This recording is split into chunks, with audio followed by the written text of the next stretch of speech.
నాన్నతో మళ్ళీ తిరిగి ప్రయాణం మొదలు పెట్టండి. నాన్న దగ్గర కూర్చోండి, నాన్నతో గడపండి, నాన్నను పలకరించండి. 2025 కూడా ఇచ్చావుగా నాకు. 2024లోనే ఎంతోమంది వెళ్ళిపోయారు. 25 కూడా ఇచ్చావుగా, ఎందుకు ఇచ్చావు నాన్న అని అడుగు. 2025 ఏం సాధించాలి నాన్న నేను? సరే, అట్లయితే ఏం సాధించాలో నేర్పయ్యా, చెప్పు, ఆలోచన ఇవ్వు. ఎందుకు 2025 ఇచ్చావు నాకు? ఏం చేయాలి నేను? ఈ సంవత్సరం ఏమేం కార్యాలు చేయబోతున్నావు? మరి ఇన్నాళ్ల బంధకాల్లోంచి విడిపించబోతున్నావా?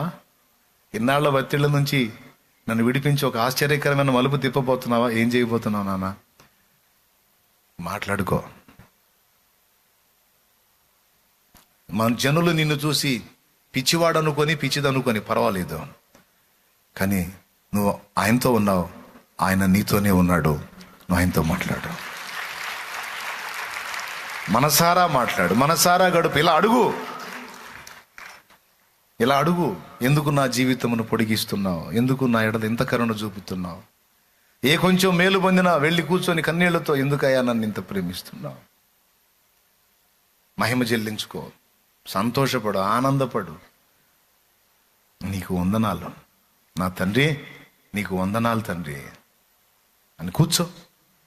ఏదో హడావుడిగా పోయి 4 ముక్కలు మంత్రాలు చదివి పరిగెత్తవా చండాలంగా. కొంతమంది దరిద్రం అదే, మరీ దరిద్రం. కూర్చోరు దేవుని దగ్గర ప్రశాంతంగా. పోవటం మంత్రాలు చదువుతారే, 4 మంత్రాలు చదివి లేచి వస్తారే, అట్లా అది కాదు. కూర్చోవాలా, మనసారా మాట్లాడుకోవాలా.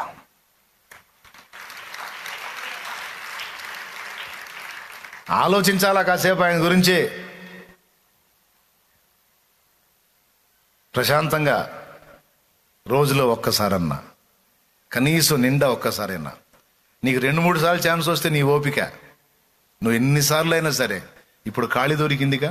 నాకు తెలిసిన ఒక సోదరు ఉంది, సిమెంట్ పని చేస్తాడు భర్త, భార్య కూడా చేసిద్ది. నేను ఎన్నిసార్లు గమనించాను ఆ సోదరిని. బహుశా ఇప్పుడు కూడా అక్కడే ఉంది, ఆ మీటింగ్ గ్రౌండ్లో ఉన్నట్టుంది. ఈరోజు అక్కడే ఉంది, పని చేస్తూ ఉంది బిడ్డ.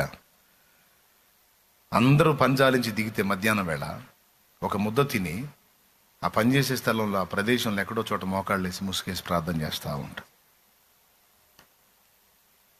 నేను నమ్ముతాను. ఆమె ఎక్కడ కూర్చుంది? చెత్త దగ్గర కూర్చుందా, చెదారం దగ్గర కూర్చుందా, సిమెంట్ దగ్గర కూర్చుందా, మట్టి దగ్గర కూర్చుందా? ఆమె ఎక్కడ కూర్చుంది? నిన్న చూశాను. నిన్న వర్క్ చేస్తా ఆమె మధ్యాహ్నం వేళ భోజనం చేసి మోకాళ్ళు వేసి ముసుగేసుకుంది. నాకేమనిపించింది తెలుసా? ఆ తల్లి అక్కడ కూర్చుంది, ఆమె ఎదురుగా యేసయ్య కూర్చున్నాడు. ఎక్కడ కూర్చున్నా సరే. ఎంత ముచ్చటేసిందో నాకు ఆమెను చూసి. నా చుట్టూ ఉన్న వాళ్ళకి చెప్పాను, నేను వర్క్ చేసిన దినాల్లో అలా చేసేవాడిని. మధ్యాహ్నం అందరూ అన్నానికి దిగితే నేను కూడా దిగి అన్నానికి దిగి తిని మళ్ళా వర్క్ స్టార్ట్ చేయబోయేటప్పుడు ఆ గ్యాప్లో వెళ్ళి మోకాళ్ళు వేసి ప్రార్థనలో ఉండేవాడిని. ఎన్నిసార్లు నీకు నేను ఇప్పుడు ఖాళీ వచ్చింది కదా, ఈ ఖాళీలో వెళ్ళి కాసేపు మోకాళ్ళు వేద్దాం అని నీకు అనిపించిన వెంటనే ఆడొచ్చి కూర్చుంటాడు ఆయన. నీకు ఎలా అనిపిస్తుందో? నాతో గడపాలనిపిస్తుందా? సరేదా, నేను వచ్చాను రా. రోజు పండుకుంటున్నా కదా, ఈరోజు పండుకోవడం కాదు, ఈరోజు మోకాళ్ళు వేస్తా అన్ని. నువ్వు మోకాళ్ళు వేయాలి. ఈరోజు నేను పండుకోకూడదు, ఈరోజు కాసేపు మోకాళ్ళ మీద ఉండాలి, నేను ఈరోజు కాసేపు మోకాళ్ళ మీద ఉండాలి అనుకుంటే టబ్బిమ్మని వచ్చి కూర్చుంటాడు అక్కడ. రోజు నిద్రపోతుంది. ఈ ఒక్కరోజన్నా నేను మోకాళ్ళు వేయాలి. అట్లాగా నీకు ఎప్పుడు అవకాశం దొరికితే అప్పుడు నేను తండ్రితో మాట్లాడుకోవాలి అని నీకు అనిపించిన ప్రతిసారి ఎక్కడ కూర్చొని అనుకున్నావో అక్కడికి వచ్చి కూర్చుంటాడు.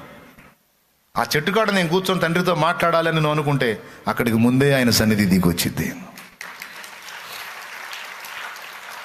ఉంటాడు ఆయన. గుర్తెరిగి నీతో ఎలా వ్యవహరిస్తాడో కూడా వచనాలు చూపించాను. నవ్వుతాడు, ఏడుస్తాడు, దుఃఖపడతాడు, కోపపడతాడు, గద్దిస్తాడు, అన్నీ ఉన్నాయి. పలుకుతాడు, పిలిస్తే పలుకుతాడు, మాట్లాడతాడు, ఏదో ఒక రూపేణ తన వాక్కు నీకు అందేటట్టు చేస్తాడు.